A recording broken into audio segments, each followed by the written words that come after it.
Side of this, what they're saying is, you know, the process we just went through was a mess. The maps were drawn in secret by Republicans or whatever party is going to be in control. And in the past, Democrat. Yeah, okay. Either way, it will go either way. Right. And the people who are supporting this will say, hey, at least we're taking the politicians out of this process with doing this. Why not just, what do you say to those people? Well, the politicians, as happened in California, will still try and get in and hijack or grab or control the thing. So if you just say, well, we don't like what you have now, let's buy this pig in the poke, I think it'd be much better to go back to the drawing board and figure out some better ways to do this, decide what is, say, the single or the two most criteria, and write it in such a way that it can't be hijacked by either side. And clearly, I wasn't involved in drawing the current districts. There clearly are problems, but some of the problems that occur are because federal judges, rightly or wrongly, have said, like on congressional districts, every district has got to be exactly equal down to the single person. Well, that's such an unrealistic standard because the census is not always that accurate.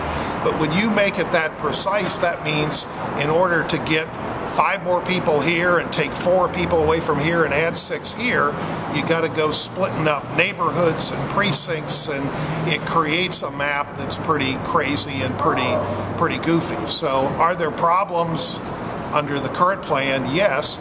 But even, example, in the past decade, the Republicans had control, but the Democrats managed to get control of the Ohio House. And I can remember back when the Democrats had control, in some cases they got control and kept it, but in some cases the map they drew resulted in the other party taking over. So map making is not always perfect, and it's certainly not pretty. But clearly I think there's some wisdom in going back to the drawing board. And in fact, the Democrats had the chance. John Huston, to his credit, had drafted something that had a lot of bipartisan support, and it looked like the Democrats were going to support it.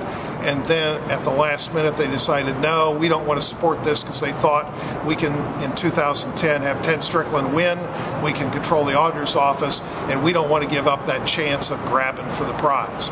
So there's other ways, there's other better ways to do it, but part of the problem we got right now is computers have gotten too good at dissecting census information, and we live in a highly partisan age. But part of it also is the complexity of Ohio's population.